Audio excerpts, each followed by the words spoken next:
पुण्यतिथि पर मायावती ने रैली की। दरअसल बसपा प्रमुख मायावती ने योगी सरकार की तारीफ की। वर्तमान राज्य सरकार के भी हम सभी आभारी हैं, ये उन्होंने कहा। मायावती ने समाजवादी पार्टी पर इस दौरान जमकर निशाना साधा। तो एक तरफ योगी आदित्यनाथ और उनकी सरकार की तारीफ, तो दूसरी तरफ अखिलेश यादव और समाजवादी पार्टी पर जमकर तंज कसती हुई और निशाना साधती हुई मायावती नजर आई। उन्होंने ये कहा कि सत्ता से बाहर होने के बाद संत महात्मा याद आ जाते हैं, सत्ता में रहते हुए इन्हें पीडीए की याद नहीं आती। काशीराम जी के स्मारक के टिकट से इकट्ठा हुए पैसे रखरखाव पर खर्च किए, ये उन्होंने कहा। लेकिन समाजवादी पार्टी ने उस पैसे को दबाए रखा। बहुजन समाज पार्टी की मुखिया और उत्तर प्रदेश की 4 बार की मुख्यमंत्री मायावती ने लखनऊ में बसपा संस्थापक काशीराम के परिनिर्वाण दिवस पर आयोजित विशाल रैली को संबोधित किया और समाजवादी पार्टी पर जमकर निशाना साधा। इसी दौरान उन्होंने योगी आदित्यनाथ की सरकार की भी सराहना की। इसलिए आभारी है क्योंकि इस स्थल को देखने वाले लोगों के टिकटों का इकट्ठा हुआ पैसा पूर्व की रही सपा सरकार की तरह वर्तमान भाजपा की राज्य सरकार ने इसे दबाकर नहीं रखा है, बल्कि पार्टी के आग्रह करने पर इसकी मरम्मत करने पर पूरा खर्च किया है।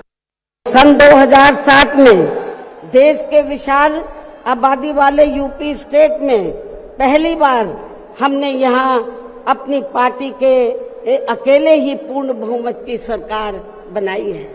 हालांकि पहले 3 बार हमने बनाई, वो मिली जुली सरकार थी, लेकिन चौथी बार हमने अकेले अपने बलबूते पर यूपी में पूर्ण बहुमत की सरकार बनाई है। जो यहाँ खासकर कांग्रेस, बीजेपी, सपा व अन्य जातिवादी पार्टियों को कतई भी अच्छा नहीं लगा है।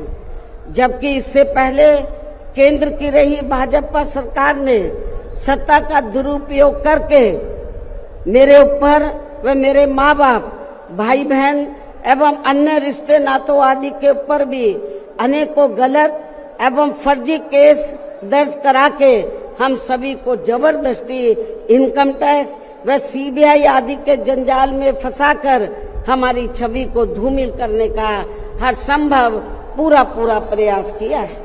इसके साथ साथ आगे चलकर इन सब मामलों में केंद्र की रही कांग्रेसी सरकार ने भी हमें न्याय देने के बजाय बल्कि काफी उलझा दिया था और तब फिर हमें इन सब के विरुद्ध मान्य कोर्ट में भी जाना पड़ा है, जहां हमें न्याय मिला है। इस प्रकार से ये सब भी हमें काफी कुछ झेलना पड़ा है। तो दरअसल इस मेगा रैली में संबोधित करते हुए अखिलेश यादव और उनकी सरकार पर जमकर निशाना साधती हुई नजर आई और इसी को लेकर हमारे संवाददाता ने बसपा के राज्यसभा सांसद रामजी गौतम से खास बातचीत की है। आपको वो भी सुनवा देते हैं। हमारे साथ बातचीत करने के लिए है बसपा नेता रामजी गौतम साहब। रामजी जी, जिस तरह से ये आज का जो कार्यक्रम है काशीराम जी का, बीजेपी कह रही है, विपक्ष कह रहा है ये तो दलितों में कहीं न कहीं बहन जी अपनी पैठ खोती जा रही हैं, इसलिए इस रैली का आयोजन किया गया है जिससे 2027 के चुनाव में वापसी की जा सके। देखिए, ये इस तरह के जो अनर्गल जो आरोप लगाती बीजेपी या अन्य पार्टियां, उन्हें पता है कि बहुजन समाज के लोग जाग चुके हैं और माननीय बहन जी ने जो आज आह्वान किया, मात्र आह्वान से ही कि वहाँ पे पूरा लखनऊ जाम हो गया। लखनऊ से दूर दूर तक 25 से 30 किलोमीटर तक जाम लगा हुआ है। लाखों लोग अंदर नहीं आ पा रहे हैं। तो आज की बौखलाहट है, वो डर गए हैं कि उनका जो सिंहासन है वो डुलने जा रहा है, हटने जा रहा है और 2027 में माननीय बहन जी फिर से मुख्यमंत्री बनने जा रहे हैं। लेकिन वो तो कह रहे हैं कि बसपा अपना अस्तित्व खो चुकी है, अब भूमि तलाशने की कोशिश कर रही है। बीजेपी वाले कहते हैं दलित हमारे साथ में, सपा वाले कहते हैं कि हम पीडीए को लेकर चल रहे हैं, हमारे साथ में कांग्रेस तो उनके साथ में है ही। देखिए, पीडीए या कांग्रेस या बीजेपी आज वो डर गए, आज से उनको नींद नहीं आई। जो पीडीए का जो हवा लेके चले थे, पीडीए या कांग्रेस जो आज दलित महापुरुषों को लेकर के राजनीति करना चाहती है या बहुजन की बात करना चाहती है, तो मैं उनसे क्वेश्चन करना चाहता हूं कि लंबे अरसे तक देश में आपने यहाँ पे सत्ता में राजनीति में रहे, लेकिन आपने तब दलित और पिछड़ों आपको याद नहीं आ रहा था, तब आपको दलित दिखाई नहीं पड़ रहा था कि इनको कैसे मेन रोड पे लेके आना है, मेन लाइन में लेके आना है, मेन धारा में लेकर के आना। तब तो आप सोए हुए थे। जब आपकी आज राजनीति खत्म हो रही है, दलित जाग रहा है, आज जो बीएसपी के झंडे की तरफ आ रहा है, तो आपको डर लग रहा है। महागठबंधन की भी यही हालत है, एनडीए की भी यही हालत नजर आई। चिराग पासवान बगावत पे नजर आ रहे हैं, अपनी खुद की बैठकें कर रहे हैं। तो क्या लग रहा है एनडीए गठबंधन क्या बिखर जाएगा? देखिए, तो आने वाला समय बताएगा। उनको लगता है कि हमारे बिखरने से हम सब खत्म हो जाएंगे, डरे हुए हैं। तो डर किस लिए? डर आज वहाँ पे अति पिछड़ा समाज और जो दलित समाज है वो जाग गया है। उसे पता है कि हमारा हक अधिकार कौन दिला सकता है। लंबे अरसे तक यहाँ पर जेडीयू ने, आरजेडी ने, कांग्रेस ने, बीजेपी ने राज बिहार ने किया, लेकिन बिहार वासियों के लिए कोई काम नहीं किया। अगर बिहार के लिए काम किया हो तो 3.5 करोड़ लोग वहाँ बिहार छोड़ करके दिल्ली, मुंबई या अन्य प्रदेशों में 2 वक्त की रोटी के लिए संघर्ष करते क्या? बिहार में हम सारे सीटों पर लड़ रहे हैं। 243 सीटों पर बहुजन समाज पार्टी पूरी ताकत के साथ में। धन्यवाद। तो देखिए, यहाँ पर आप रामजी गौतम साहब को सुन रहे थे, बीएसपी के नेता है। कैमरा पर्सन आरब के साथ मैं आंचल यादव, न्यूज इंडिया, दिल्ली। तो वहीं आगे बढ़ते हुए आपको बताया जाए, यूपी सरकार में कैबिनेट मंत्री योगेंद्र उपाध्याय से न्यूज इंडिया संवाददाता आंचल यादव ने खास बातचीत की। इस दौरान कैबिनेट मंत्री योगेंद्र उपाध्याय ने कहा कि दलितों को समझ में आ चुका है कि विपक्ष ने उनको वोट बैंक के लिए सिर्फ इस्तेमाल किया है। अब दलित, पिछड़ा, वंचित वर्ग राजनीतिक ठगों के झांसे में नहीं आएगा। सरकार में कैबिनेट मंत्री और higher education minister Yogendra Upadhyay ji. Yogendra ji, UP में विधानसभा चुनाव होने हैं और हर किसी की अब दलितों पर नजर है। बीजेपी कह रही है कि दलितों के लिए जितना उत्थान हमने किया है उतना किसी ने नहीं किया। मायावती ने दलितों को ठगा है, सपा कांग्रेस भी को वोट बैंक समझते हैं। लेकिन वो लोग आरोप लगा रहे हैं कि बीजेपी ने कभी पिछड़ों की, एससी एसटी वालों की कभी नहीं सुनी और एक बड़ी रैली आज मायावती भी करने जा रही है। तो आपको लगता है कि वो बीजेपी को इफेक्ट कर पाएंगी जो रैली होने जा रही है? देखिए, पहले तो मैं विपक्ष की राजनीतिक ठगी की ओर आपको ध्यान आकर्षित करूंगा। पिछले चुनाव में, लोकसभा के चुनाव में, एक किताबिया लेकर घूम रहे थे सभी विपक्ष के नेता कि मोदी जी त्योहार आएंगे तो संविधान बदल देंगे और आरक्षण को समाप्त कर देंगे। उस बहकावे में कुछ लोग आए और चुनाव को प्रभावित किया, लेकिन मोदी जी त्योहार आ गए, ना तो आरक्षण बदला, ना संविधान बदला, ना आरक्षण समाप्त कर संविधान बदला। तो जनता जान गई कि राजनीतिक ठग है। तो राजनीतिक ठगों की अब ठगी बार बार नहीं चलेगी।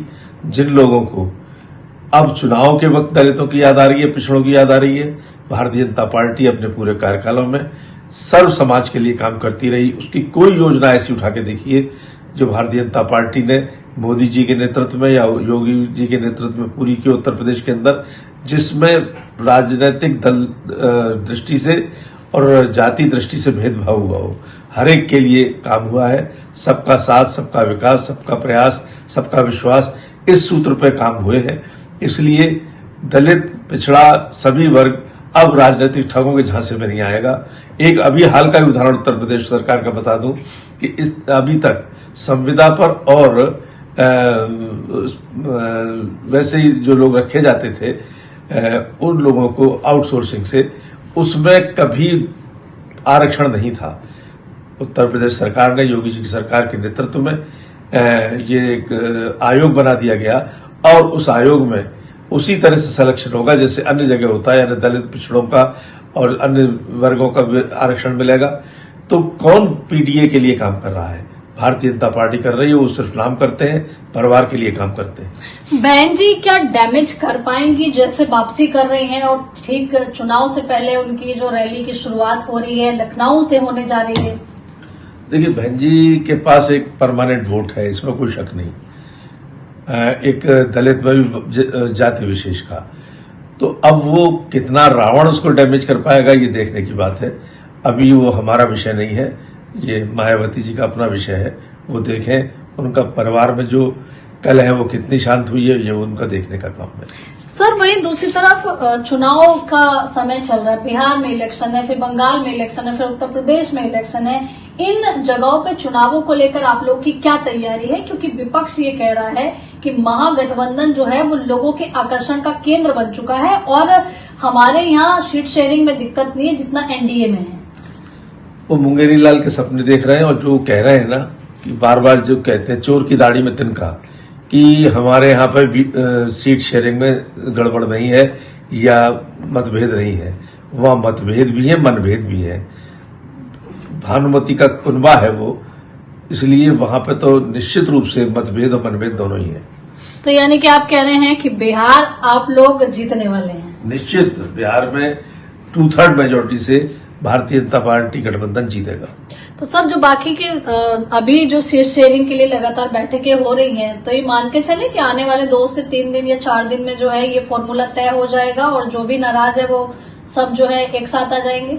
नहीं, नाराजी कहीं नहीं है, लेकिन सीट शेयरिंग के लिए नेतृत्व बैठता है, ये तो स्वाभाविक प्रक्रिया है। उस स्वाभाविक प्रक्रिया के अंतर्गत काम हो रहा है। चिराग को लेकर कुछ लोग सवाल खड़े कर रहे हैं। ऐसा कुछ नहीं है, कोई लोगों का काम है कहना, लेकिन सब कुछ ठीक है रहना।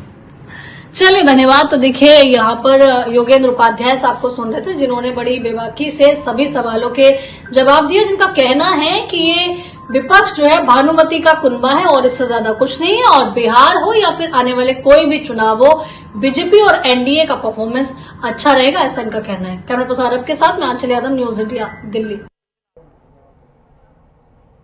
चलिए आगे बढ़ते हुए इसी बीच एक बड़ी खबर